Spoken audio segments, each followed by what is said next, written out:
السلام علیکم رحمۃ اللہ وبرکاتہ۔ میں آپ کا اپنا پیارا دوست اسرائیل خان پھر سے حاضر ہوا ہوں the real history RH channel لے کر سلطان صلاح الدین ایوبی کی داستان۔ امید ہے آپ کو یہ کہانی اچھی لگتی ہوگی۔ یہ آپ کا اپنا چینل ہے، اسے لائک، سبسکرائب، کمنٹ، شیئر ضرور کریے گا۔ آج کے کردار میں ہے سلطان صلاح الدین ایوبی، علی بن سفیان اور عالم یہودی جو پکڑا گیا ہے، اس کے ساتھ 2 لڑکیاں۔ انجیل اور قرآن کی تہہ تک پہنچا ہوں۔ میں اعتراف کرتا ہوں کہ تمہارا مذہب بہتر اور سادہ ہے۔ یہ ہر انسان کا مذہب ہے جس میں کوئی پیچیدگی نہیں۔ اس کی مقبولیت کی وجہ بھی یہی ہے۔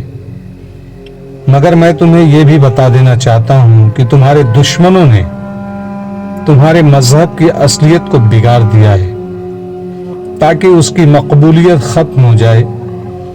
یہودیوں نے مسلمان علماء کے بھیس میں اس میں بے بنیاد روایت شامل کر دی ہے۔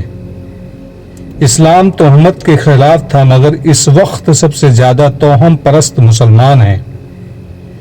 میں نے چاند گرہن اور سورج گرہن کے وقت مسلمانوں کو سجدے کرتے اور نذرانے دیتے دیکھا ہے، اور ایسی کئی ایک بدعتیں تمہارے مذہب میں شامل کر دی گئی ہیں۔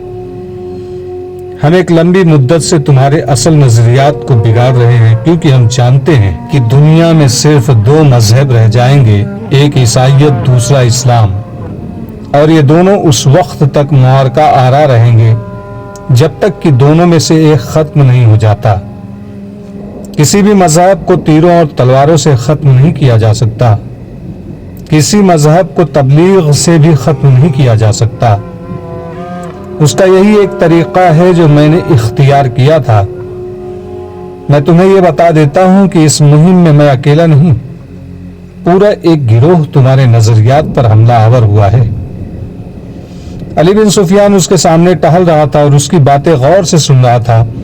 اس نے عالم جاسوس کے پاؤں میں بینڈیاں اور ہاتھوں میں ہتکڑیاں ڈال رکھی تھی۔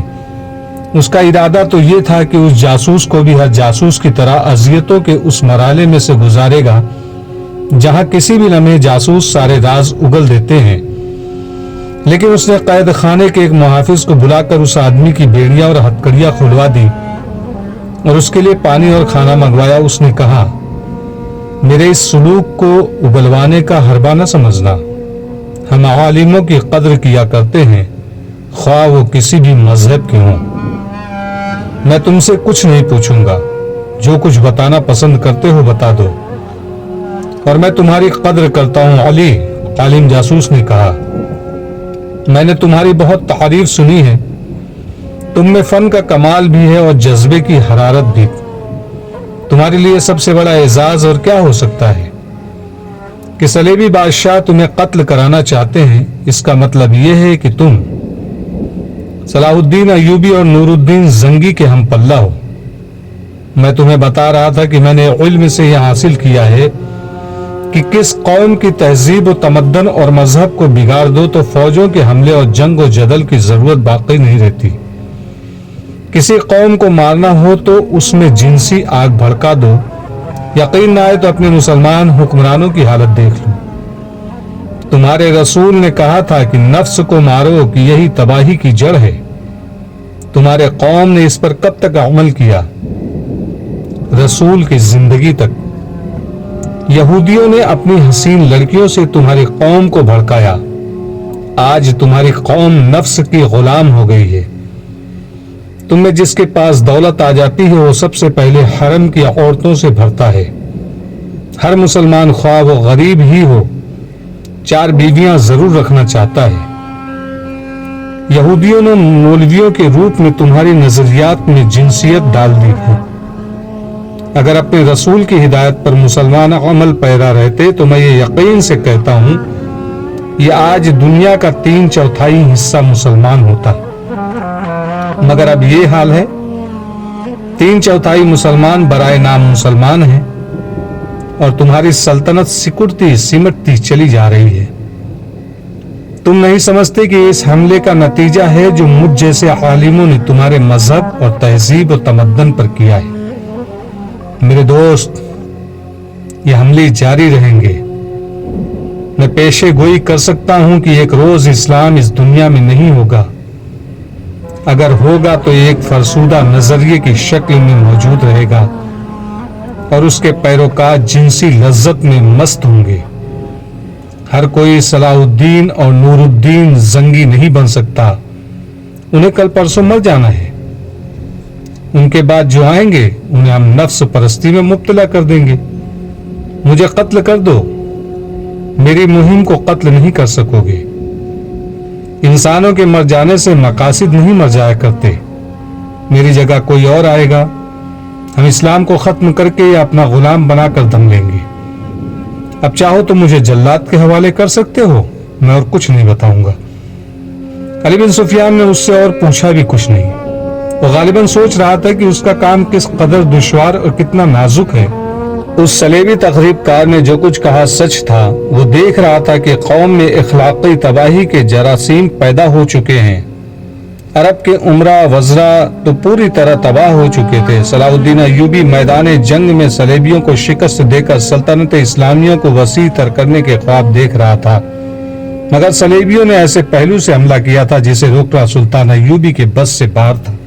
علی بن سفیان عالم جاسوس کی کوٹری بند کر کے ان کوٹریوں کے سامنے جا کھڑا ہوا جن میں لڑکیاں قید تھی۔ وہ ایک کوٹری کھلوا کر اندر چلا گیا۔ لڑکی فرش پر بیٹھی تھی، اسے دیکھ کر اٹھ کھڑی ہوئی۔ علی اسے خاموشی سے دیکھتا رہا اور کچھ کہے بغیر باہر نکل آیا۔ اگلے روز دوپہر کے کھانے کے بعد فوج اور انتظامیہ کے تمام حاکموں اور عہدیدار اس کمرے میں جمع تھے جہاں صلاح الدین ایوبی انہیں احکامات اور ہدایت دیا کرتا تھا۔ ان سب کو پتا چل چکا تھا کہ ایک جاسوس دو لڑکیوں کے ہمراہ پکڑا گیا ہے۔ وہ آپس میں چمگوئیاں کر رہے تھے کہ سلطان ایوبی آ گیا۔ اس نے سب کو گہری نظر سے یوں دیکھا جیسے ان میں سے کسی کو تلاش کر رہا ہو۔ میرے عزیز ساتھیوں، اس نے کہا، آپ نے سن لیا ہوگا کہ ہم نے ایک مسجد سے ایک صلیبی کو پکڑا ہے جو وہاں باقاعدہ امام بنا ہوا تھا۔ اس نے تفصیل سے بتایا کہ اسے کس طرح پکڑا گیا ہے، پھر انہیں وہ باتیں سنائی جو جاسوس نے علی بن سفیان کے ساتھ قید خانے میں کی تھی۔ علی بن سفیان یہ باتیں سلطان ایوبی کو سنا چکا تھا۔ صلاح الدین ایوبی نے کہا، میں نے آپ کو یہ واز سنانے کے لیے نہیں بلایا کہ جاسوس اور تخریب کاروں سے بچو۔ میں آپ کو یہ بھی نہیں کہوں گا کہ اسلام کے دشمنوں کے ساتھ دوستی کرنے والا جہنم میں جائے گا۔ میں صرف یہ کہوں گا کہ کفار کے ساتھ دوستی کرنے والے کے لیے میں یہ دنیا جہنم بنا دوں گا۔ میں اب کسی غدار کو سزائے موت نہیں دوں گا۔ موت نجات کا ذریعہ ہے۔ میں نے اب غدار کے لیے یہ سزا مقرر کی ہے کہ اس کے گلے میں رسی ڈال کر ایک تختی آگے اور ایک پیچھے لٹکا کر اسے ہر روز بازاروں میں گھما پھرا کر چوک میں کھڑا کر دیا جائے گا۔ تختیوں پر لکھا ہوگا، میں غدار ہوں۔ اسے ہر روز صبح سے شام کھڑا رکھا جائے گا تاکہ وہ بھوکا پیاسا مر جائے گا اور اس کی لاش شہر سے باہر پھینک دی جائے گی۔ اس کے لواحقین کو اجازت نہیں دی جائے گی کہ اس کا جنازہ پڑھے یا اسے دفن کرے۔ لیکن میرے عزیز دوستوں، اس سے دشمن کا کچھ نہیں بگڑے گا۔ وہ ایک اور غدار پیدا کر لے گا۔ جب تک اس کے پاس عورت کی بے حیائی اور زر و جواہرات کی فرادانی اور ہمارے پاس ایمان کی کمی ہے، وہ غدار پیدا کرتا رہے گا۔ کیا یہ آپ کی غیرت کے لیے چیلنج نہیں کہ آپ کا دشمن آپ کی مسجد میں بیٹھ کر آپ کا قرآن ہاتھ میں لے کر آپ کے رسول صلی اللہ علیہ وسلم کے فرمان کو مسخ کرے؟ اس پہلو پر بھی غور کریں کہ صلیبی جو لڑکیاں یہاں جاسوسی کے لیے اور ہماری قوم کی کردار کشی کے لیے بھیج رہے ہیں، ان میں بہت سے لڑکیاں مسلمانوں کی بچیاں ہیں جنہیں ان کفار نے قافلوں سے اغوا کیا اور انہیں بدکاری کی شرمناک تربیت دے کر جاسوسی کے لیے تیار کیا ہے۔ فلسطین کفار کے قبضے میں ہے۔ وہاں مسلمانوں پر جو ظلم و تشدد ہو رہا ہے وہ مختصر یہ ہے کہ صلیبی ان کے گھروں کو لوٹتے رہتے ہیں۔ وہ فریاد کرتے ہیں تو قید خانوں میں ڈال دیا جاتا ہے۔ ان کی کمسن بچیوں کو غائب کر دیا جاتا ہے۔ ان میں جو غیر معمولی طور پر خوبصورت ہوتی ہیں ان کے ذہنوں سے مذہب اور قومیت نکال دی جاتی ہے اور انہیں بے حیائی کی تربیت دے کر مردوں کو انگلیوں پر نچانا سکھا کر انہیں مسلمانوں کے علاقوں میں جاسوسی اور تخریب کاری کے لیے بھیج دیا جاتا ہے۔ اس گروہ میں ان کی اپنی لڑکیاں بھی ہوتی ہیں، ان میں تو شرم و حجاب اور عصمت کی کوئی قدر نہیں ہے۔ وہ مسلمان بچیوں کو بھی بدی کے لیے استعمال کرتے ہیں۔ انہوں نے جب فلسطین پر قبضہ کیا تو وہاں سب سے بڑا جو انقلاب لائے وہ یہ تھا کہ انہوں نے مسلمانوں کے لیے جینا حرام کر دیا، ان کا قتل عام کیا، ان کے گھروں کو لوٹ لیا، مسجدوں کو استبلوں اور گرجوں میں بدل دیا، مسلمان بچیوں کو اغوا کر کے انہیں قبہ خانوں میں بٹھا دیا گیا، جو خوبصورت نکلی انہیں تخریب کاری اور بدکاری کی تربیت دے کر ہمارے امیروں اور وزیروں کے حرموں میں داخل کر دیا، انہیں ہمارے خلاف بھی استعمال کیا۔ مسلمان گھرانوں کی بچیوں کے گلوں میں انہوں نے سلیب لٹکا دی۔ مسلمان جو فلسطین سے بھاگے اور ہمارے پاس پناہ لینے کے لیے قافلہ در قافلہ چلے انہیں راستے میں شہید کر دیا گیا۔ ہماری بہنوں اور بیٹیوں کی آبرو ریزی سر عام ہوئی، اور میرے کلمہ گو بھائیوں یہ سلسلہ رکا نہیں، ابھی تک جاری ہے۔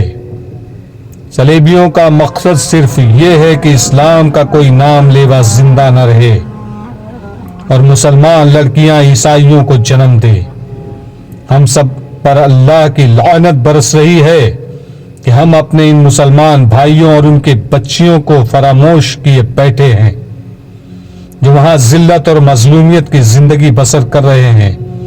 اس سے بڑا گناہ اور کیا ہو سکتا ہے کہ ہم ان شہیدوں کو بھی فراموش کیے بیٹھے ہیں جو صلیبیوں کی بربریت کا شکار ہوئے۔ میں آپ کو کوئی حکم دینے سے پہلے آپ سے پوچھتا ہوں کہ اس صورتحال میں ہمیں کیا کرنا چاہیے۔ آپ میں تجربہ کار فوجی ہیں اور انتظامیہ کے حاکم بھی۔ امیر مصر پرانی عمر کا ایک کماندار اٹھا، اس نے کہا ہمیں آپ کے حکم کی ضرورت ہی کیا ہے؟ یہ حکم خداوندی ہے کہ تمہارے پڑوس میں مسلمان نسل پر ظلم ہو رہا ہو اور وہاں کے مسلمان خدا کو مدد کے لیے پکار رہے ہوں تو ہم پر فرض عائد ہوتا ہے کہ اس ملک پر فوج کشی کر کے اپنے کلمہ گو بھائیوں کو نجات دلائیں۔ ہمیں فلسطین پر فوج کشی کرنی چاہیے۔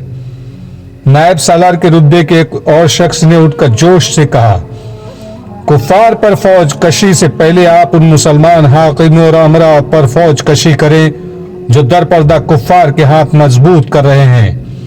ہمارے لیے صورتحال باعث شرم ہے کہ ہماری صفوں میں غدار بھی ہیں۔ فیض الفاطمی کے رتبے کا آدمی غدار ہو سکتا ہے تو چھوٹے عہدوں پر کیا بھروسہ کیا جا سکتا ہے؟ ایک مسلمان بچی کی آبرو ریزی کا انتقام لینے کے لیے ساری قوم کو فنا ہو جانا چاہیے، مگر میں یہاں ہماری ایک پوری نسل کی آبرو ریزی ہو رہی ہے اور ہم سوچ رہے ہیں